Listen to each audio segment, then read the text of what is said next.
Program Desa Ramah Perempuan dan Layak Anak ini mendapat dukungan dari berbagai pihak dan salah satunya adalah DFAT, Kedutaan Besar Australia. Dan pada kesempatan ini kita akan mendengarkan bersama sambutan secara virtual dari Minister Counselor Governance and Human Development Branch Kedutaan Besar Australia, Kirsten Bishop.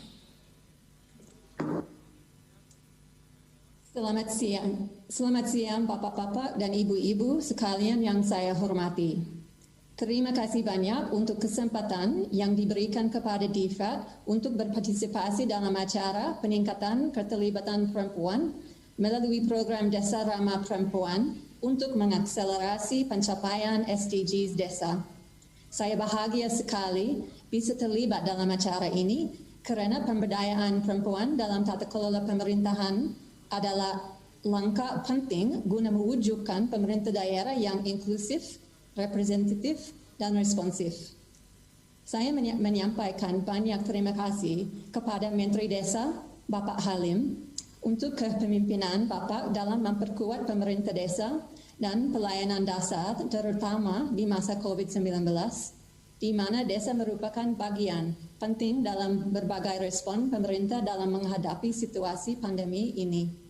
Juga terima kasih kepada Ibu Ayu Bintang, Menteri Pemberdayaan Perempuan dan Perlindungan Anak, untuk komitmen Ibu dalam pemberdayaan perempuan dan dalam memberikan cara-cara praktis untuk meningkatkan partisipasi dan suara perempuan di pemerintah daerah dan kegiatan-kegiatan masyarakat.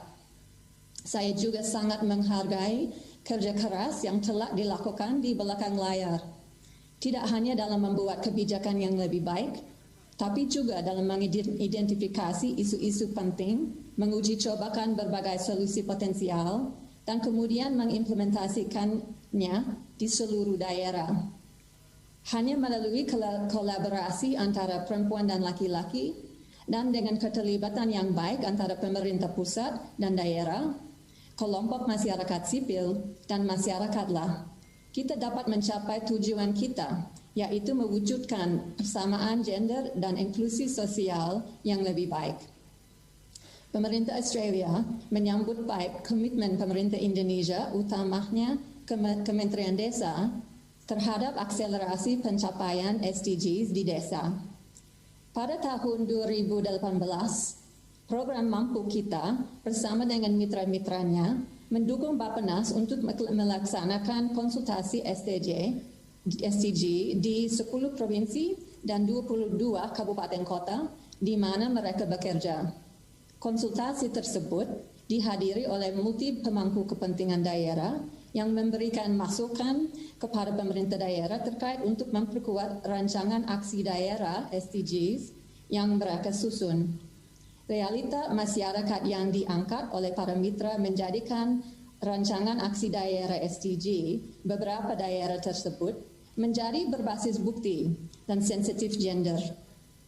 Selain itu, kami juga berharap buku panduan fasilitasi pemberdayaan perempuan yang dikembangkan bersama-sama oleh Kementerian Desa dan mitra program Kompak beserta Mampu, yaitu Peka dan Kapal Perempuan, bisa bermanfaat dan berkontribusi dalam pencapaian target-target SDGs desa.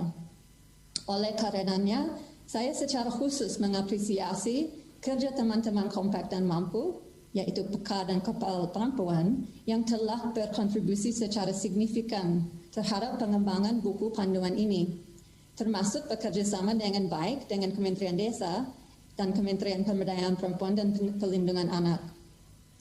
Sebagaimana negara-negara lain, baik di wilayah regional kita maupun di seluruh dunia, Indonesia menghadapi tantangan sangat besar dengan adanya COVID-19.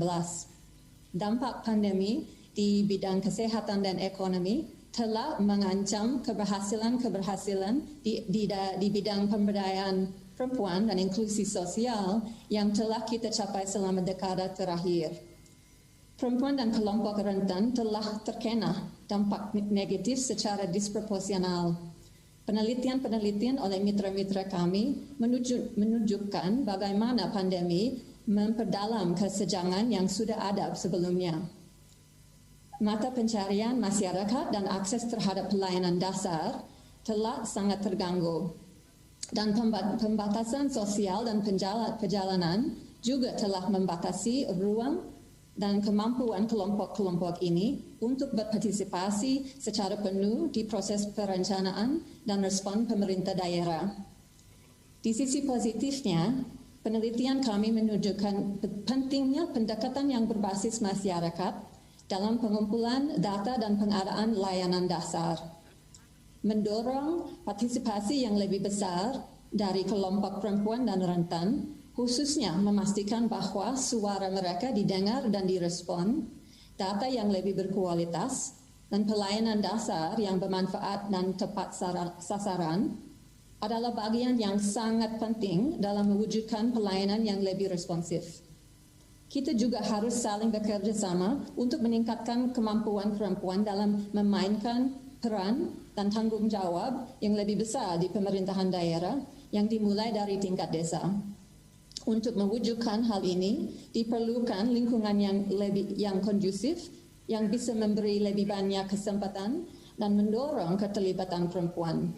Begitu pula inisiatif untuk mengembangkan kapasitas, kepercayaan diri, dan pengalaman bagi perempuan. Pemerintah Australia melalui program seperti Kompak dan Mampu telah membantu untuk menciptakan lingkungan seperti ini. Dengan mendukung pemerintah Indonesia melakukan pelatihan-pelatihan, membantu kelompok perempuan untuk bekerja lebih baik dan mendirikan kelompok-kelompok perempuan baru, serta membantu pemerintah untuk membuat kebijakan dan praktek-praktek yang sensitif terhadap gender.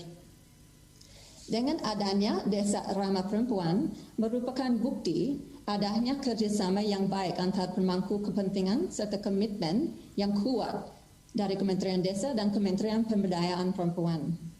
Meskipun seperti yang kita sudah tahu, hanya mengandalkan kebijakan tidak akan menyelesaikan masalah, bahkan tidak akan ada satu pun intervensi yang bisa berjalan sendiri.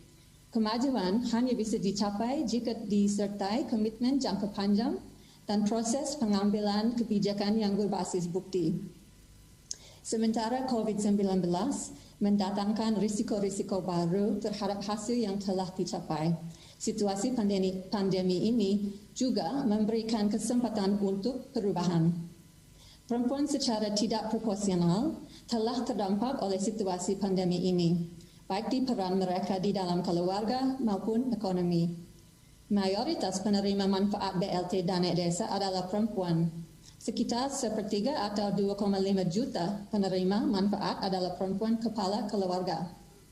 Oleh kerana itu, perempuan harus memiliki peran lebih besar dalam proses pemilihan, pengelolaan, dan pengawasan bantuan sosial dan juga kegiatan terkait respon COVID-19 lainnya.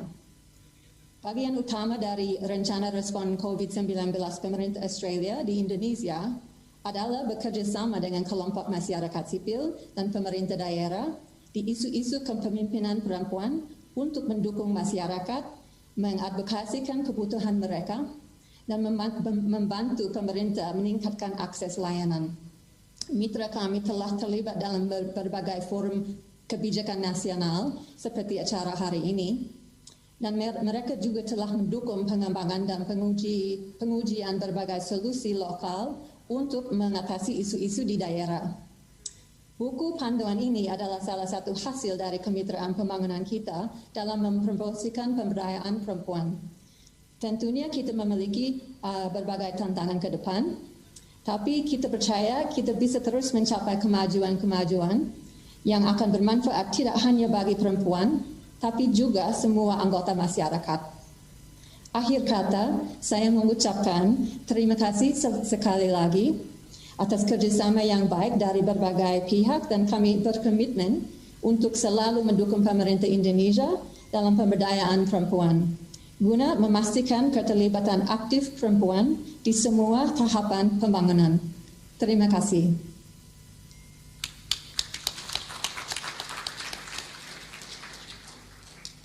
Baik, tadi itu Bapak Ibu sambutan secara virtual. Kita bisa say hello dulu mungkin Pak Menteri dan Ibu bisa dengan langsung kamera? Bisa say hello with Kirsten Bishop? Baik, terima kasih. Terima kasih.